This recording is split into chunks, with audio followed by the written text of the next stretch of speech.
मक्का की फसल तबाह, किसानों का दर्द कौन सुनेगा पुकार, क्या मिलेगा किसानों को मुआवजा।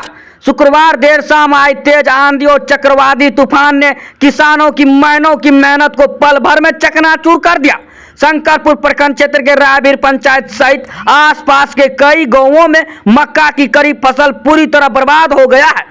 खेतों में गिरे मक्का के पौधे देखकर किसानों की आंखों में आंसू आ गए हैं। रायवीर पंचायत के किसान राजेश शर्मा ने बताया कि उन्होंने महाजन से ब्याज पर पैसा उठाकर मक्का की खेती की थी। बीज, खाद और दवाई में काफी खर्च किया गया था, लेकिन अचानक आई आंधी तूफान ने सब कुछ खत्म कर दिया।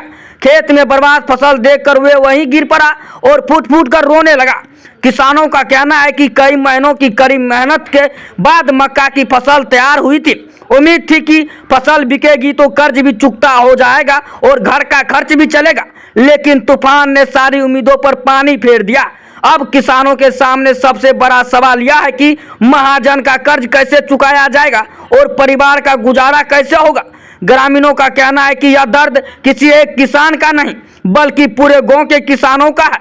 सैकड़ों एकड़ में लगी मक्का की फसल जमीन पर गिरकर पूरी तरह नष्ट हो गया है।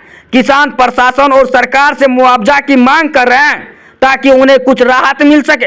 स्थानीय किसानों ने जिला प्रशासन से मांग किया है कि जल्द से जल्द क्षति का आकलन कर किसानों को उचित मुआवजा दिया जाए। अधिक समय रहते सरकार मदद नहीं करती है तो किसानों के सामने आर्थिक संकट और गहर सकता है। ग्रामीणों का कहना है कि प्राकृतिक आपदा से हुई इस तबाही के बाद अब किसानों की उम्मीद सिर्फ सरकार और प्रशासन पर टिकी हुई है, जो कि आप इन तस्वीरों के माध्यम से साफ तौर पर देख पा रहे होंगे।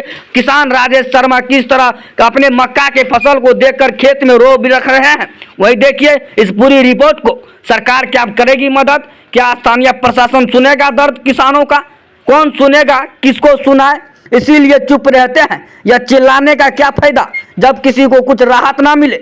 माननीय डीएम मधेपुरा से आग्रह करेंगे, अगर आप इस खबर को देखते हैं प्रखंड के स्थानीय अधिकारी को क्षेत्र में भेजकर उन्हें आकलन का आदेश दे और आकलन कर मुआवजा देने का प्रबंध करे।